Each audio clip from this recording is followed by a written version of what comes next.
उत्तराखंड की बीजेपी सरकार इन दिनों अपने ही कुछ विधायकों से परेशान है। नाराज विधायकों की संख्या हर दिन बढ़ रही है। कहा यह भी जा रहा है कि और भी कई विधायक हैं जो सरकार से नाराज हैं। जाहिर है चुनावी मौसम में सीएम को भी बैठे बिठाए टेंशन मिल गई है।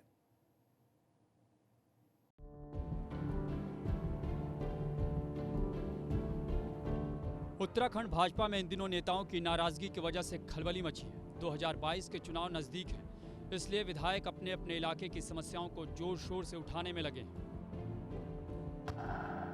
पूरन सिंह, विशन सिंह, उमेश शर्मा, भाजपा के ये तीन विधायक इन दिनों नाराज हैं। सबसे ज्यादा नाराजगी लोहाघाट से विधायक पूरन सिंह फर्त्याल की है।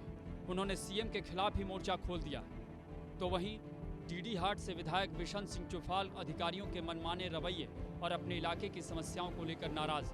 रायपुर से विधायक उमेश शर्मा की नाराजगी उनके विधानसभा क्षेत्र में 2 साल से विकास के काम नहीं होने से।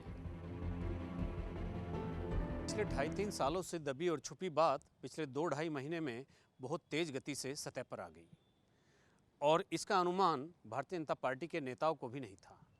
लेकिन कुछ लोग कहते भी हैं कि जो 2.5-3 साल पहले जब सरकार बनी तो उसके 2-3 महीने बाद ही सरकार के खिलाफ एक माहौल अपने ही विधायकों में, अपने ही संगठन के पदाधिकारियों में, अपने कार्यकर्ताओं में एक पनपने लगा था। प्रचंड बहुमत के साथ सत्ता में आई भारतीय जनता पार्टी को इस बात का एहसास नहीं था कि विधानसभा चुनाव से पहले जब तैयारियों का वक्त होगा तब अपने ही विधायकों के विरोध से पार्टी को मुखातिब होना पड़ेगा। उमेश शर्मा ने तो भाजपा के राष्ट्रीय अध्यक्ष जेपी नड्डा तक को पत्र लिख दिया है। अपने पत्र में उमेश शर्मा ने लिखा है कि उनके विधानसभा क्षेत्र में 2 साल से विकास काम हुआ ही नहीं। पार्टी के बड़े नेता और सांसद अजय भट्ट ने विधायकों की नाराजगी की वजह अधिकारियों के सिर डाल दी है। कहीं न कहीं पर जो अधिकारी वर्ग है कामों में देरी कर देते हैं। क्या मजबूरियां होती हैं? एक तो थोड़ी सी मजबूरी ये है कि कुछ कहना भी है जब तक कि विधायकों को न बोलना पड़े, आंदोलन खड़े नहीं होते हैं। कहीं कहीं पर कुछ लोग ऐसे हो गए हैं कि तब तक काम नहीं करते हैं।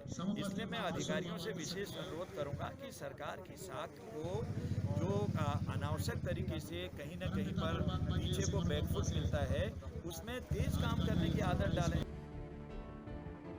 लोहाघाट से विधायक पूरन सिंह फर्त्याल टनकपुर जौली जीबी मार्ग के टेंडर में धांधली का आरोप लगा रहे हैं।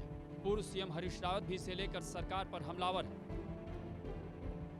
हमने केंद्र सरकार से लड़ करके गृह मंत्रालय से सीमांत बजट से टनकपुर जौलजीबी मोटर मार्ग स्वीकृत करवाया, जो हमारे सीमांत क्षेत्र की सुरक्षा के लिए भी महत्वपूर्ण है और पर्यटन और विकास के दृष्टिकोण से भी काली नदी के किनारे किनारे महत्वपूर्ण है।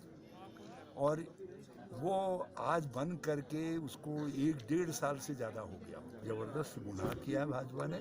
टनकपुर जौलजीबी मोटर मार्ग 3.5 साल इन्होंने जानबूझ करके विलंबित किया और उस क्षेत्र के विकास को 3.5 साल रोकने के लिए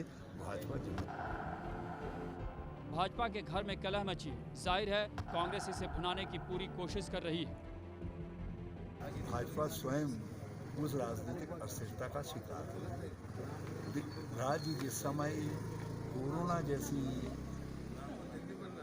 महामारी के संकट से जूझ रहा है, जिस समय राज्य के अर्थव्यवस्था रसातल को जा रही है, बेरोजगारी निरंतर स्काई रॉकेट की तरीके से आसमान को छू रही है, तो ऐसे समय के अंदर राज्य के अंदर जिस प्रकार की राजनीतिक परिस्थितियां पैदा हुई हैं वो चिंताजनक है।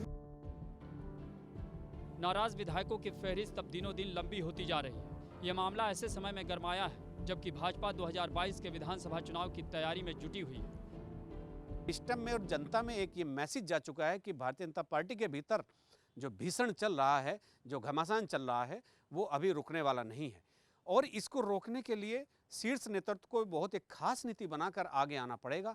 अब तभी ये रुकेगा, चूंकि विधायकों का रुख जिस तरह से बागी होने का दिख रहा है, जैसे वो बगावत के रास्ते पर अग्रसर है, वो भारतीय जनता पार्टी के लिए अच्छा नहीं है। अपने सहयोगी कैमरामैन प्रमोद वाजपेयी के साथ एबीपी गंगा के लिए देहरादून से अजीत सिंह राठी।